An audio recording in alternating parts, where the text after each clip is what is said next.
Welcome back to 22 News in Focus. Today, we're talking about concerns and plans for this year's Biggie with Gene Cassidy. He's the president and CEO of the Eastern States Exposition. Now, before the break, we were talking about the consideration of the Biggie eliminating food and vendors and only being an agricultural type fair. So, Gene, let's continue that conversation. Sure. So, the fair is very large, and it can be really boiled down to and compared to like a church bazaar. The fair is our fundraiser, and it empowers us. It gives us the economic capacity to generate our agricultural programming. So ag programming costs about $5 million to produce. And so, when you're producing agricultural events, it is absolutely a cost center. There are no resources. There's no revenue generated from that. So we need to support that undertaking with all of the other collateral that makes up a fair in order for us to be able to create the market that we do for agriculture. So having just the cattle shows and et cetera, the Eastern States doesn't have the economic wherewithal to do that without producing the entire event to pay for it. Okay, and so you talked about how big the annual event is. Have you considered a limit of daily guests and possibly, advanced ticket sales?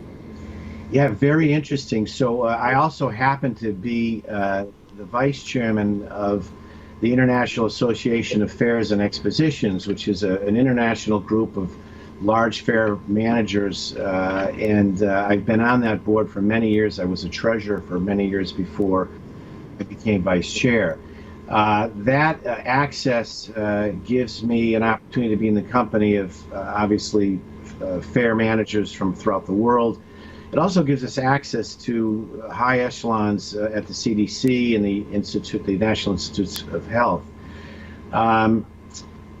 So we have, over the past 3 months, nationally and internationally, been considering how can we limit people on the fairgrounds. And, unlike a place like Six Flags or Disney, people at the Eastern States, they can go online now to buy tickets, and we could, conceivably limit ticket sales to X number of tickets to be used on certain days of the week.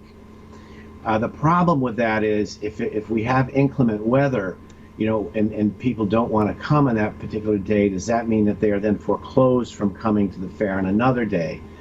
Or could that also possibly mean that people come to the fairgrounds without a ticket after having driven, 1, 2, 3 hours to get here and then be refused entry? So there are very serious civic concerns that surround those limitations.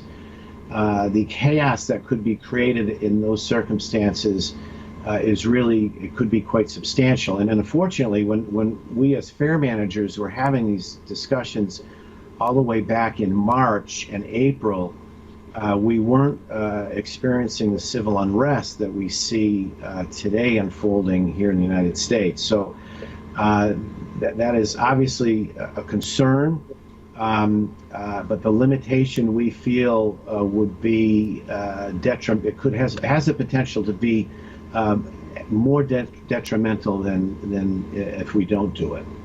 And so I want to have us talk about social distancing. We've been seeing some video from past fairs, and you see people very close together, walking very closely together. How would you enforce social distancing? So, very good question, because life today is really so focused on exactly that terminology, social distancing. And you're right, when the fairgrounds are full, people are, very, very closely connected to each other. And I think that's where something comes into play that we don't talk enough about in this day and age, and that is, the personal responsibility that each of us has, to each other and ourselves and families and whatnot. We can suggest, and we can have signage, and we can have personnel reminding people about social distancing, but the fact is we are human animals who enjoy each other's company, and we're not used to social distancing. having strict control over that is something that I'm not sure our population in general is ready for. So I think personal responsibility is going to be a focus, and very strong recommendations about social distancing will be made in really all areas of the fairgrounds.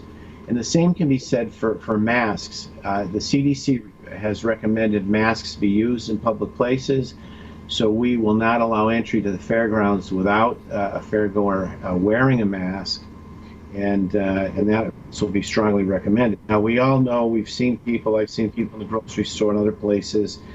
We're watching very closely how Las Vegas is opening. They opened this week. Very strong regimented rules were put in place in order for that city to reopen, and really within hours of Las Vegas opening, the masks went out the door. So that is a concern that I have as a fair manager. How rigid can we be? How do you enforce that? You can't force someone to wear a mask. There are people who have medical reasons that shouldn't be wearing masks. And people showing livestock, frankly, should not be wearing masks when they're doing that. It's a very serious safety concern. Animals, like people, can read their owner's lips, and that is a factor in our ag department. So these are things that can be strongly recommended, and people can be advised throughout the day during their stay on the grounds. But we have to be realistic and reasonable about the application of that as a rigid policy once people gain entrance. All right. Well, thank you for that. And when we come back, we're going to talk about what you can expect to see and do at the Big E this year. That's coming up when we return. You're watching 22 News in Focus.